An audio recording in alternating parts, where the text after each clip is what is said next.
झारखंड के कांग्रेस प्रदेश प्रवक्ता राजीव रंजन गिरिडीह पहुंचे, जहां कांग्रेस कार्यकर्ताओं ने प्रवक्ता राजीव रंजन का स्वागत किया। इस दौरान प्रवक्ता राजीव रंजन ने पत्रकारों से मुखातिब होते हुए बीजेपी सरकार पर जमकर हमला बोला।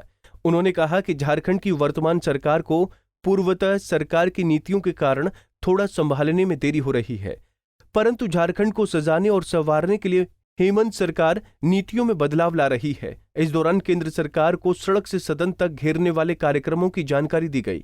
उन्होंने कहा कि कांग्रेस के सभी विधायक और मंत्रीगण अपने अपने राज्यों के राजभवनों का घेराव कर राज्यपाल को केंद्र सरकार के नाम पत्र सौंपेंगे, ताकि केंद्र सरकार तक बात पहुंचाई जा सके।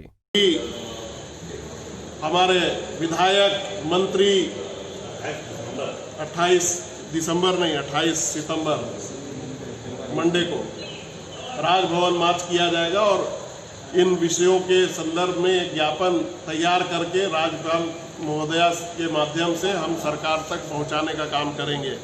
इसके अलावा 2 अक्टूबर को महात्मा गांधी जी की जयंती पर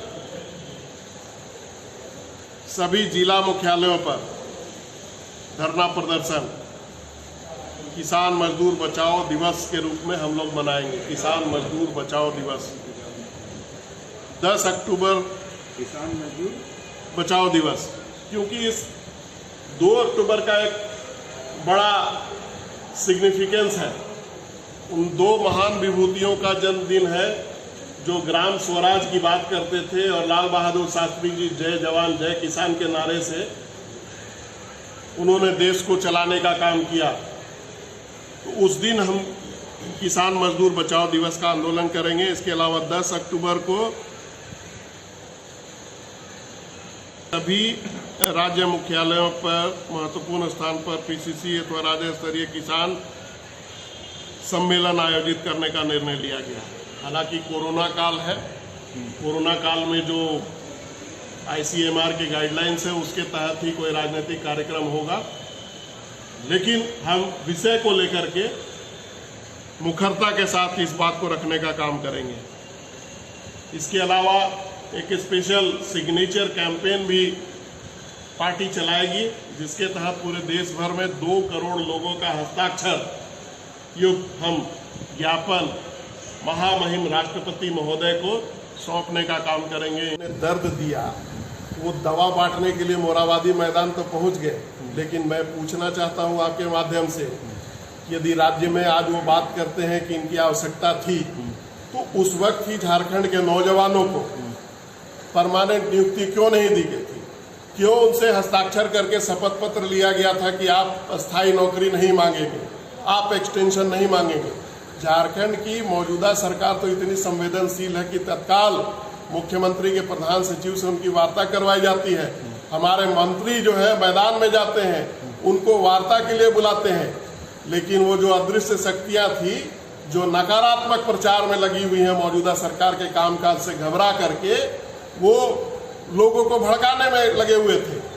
अब जब बातें उनको समझ में आ गई, आज उन्होंने अपना आंदोलन स्थगित कर दिया और सरकार ने, हमारी ये मंशा है कि हम किसी को भी संविदा के आधार पर नौकरी नहीं दें। मुख्यमंत्री जी ने अभी दुमका के कार्यक्रम में ये स्पष्ट रूप से उल्लेखित किया कि हम जल्द ही जो स्टाफ सिलेक्शन कमीशन है या JPSC है, इसमें नियुक्ति पहले करेंगे। जो बोर्ड है उसको पूर्णतया गठित करके और बड़ी तादाद में इस राज्य में नियुक्तियां होंगी। मित्रों, मैं आपसे पूछना चाहता हूं कि अगर पूर्ववर्ती सरकार की कोई गलती है तो उसको रास्ते पर लाने के लिए टाइम लगता है, ओवर द नाइट कोई डिसीजन नहीं लिया जा सकता है। तो झारखंड के नौजवानों को भड़का करके, गुमराह करके उनको इस प्रकार का पिटवाने का काम, पुलिस के सामने ही पुलिस को खड़ा करने का काम भाजपा वालों ने किया। मतलब जो लाठीचार्ज हुआ, बिल्कुल उन्होंने भड़काया, पुलिस ने पीटा, तो भाजपा सरकार के इसमें हुआ है क्या? बिल्कुल भाजपा सरकार के इसमें नहीं हुआ है, लेकिन आप कानून तोड़ने का प्रयास करेंगे, पत्थरबाजी करेंगे, तो कानून व्यवस्था संभालने का दायित्व प्रशासन का है कि नहीं है? और किसने किसको पिटवाया था पारा टीचर में, दौड़ा दौड़ा करके किसने किसको जेल भेजा था, यहाँ तो एक मुकदमा भी नहीं हुआ।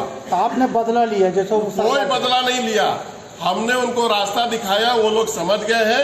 अब उनके झांसे में नहीं आने वाले हैं झारखंड के नौजवान, और हम रास्ता निकाल रहे हैं। संविदा के आधार पर जितनी नियुक्तियां हुई है उनमें कैसे सुधार किया जा सकता है। राज्य सरकार ने उस पर कमेटी बनाने का काम किया है और उसमें इनके प्रतिनिधियों को भी जगह मिली है। इस दौरान कांग्रेस के प्रदेश प्रवक्ता राजीव रंजन प्रसाद ने कहा कि 2 अक्टूबर को पूरे देश के जिला मुख्यालयों में किसान और श्रमिक विरोधी दिवस मनाया जाएगा और केंद्र सरकार की मजदूर और किसान विरोधी नीतियों के खिलाफ हल्ला बोल कार्यक्रम किया जाएगा। इस मौके पर जिला अध्यक्ष नरेश वर्मा चलावे व अन्य नेतागण मौजूद थे। पंजाब केसरी टीवी के लिए गिरिडीह से दिनेश कुमार की रिपोर्ट।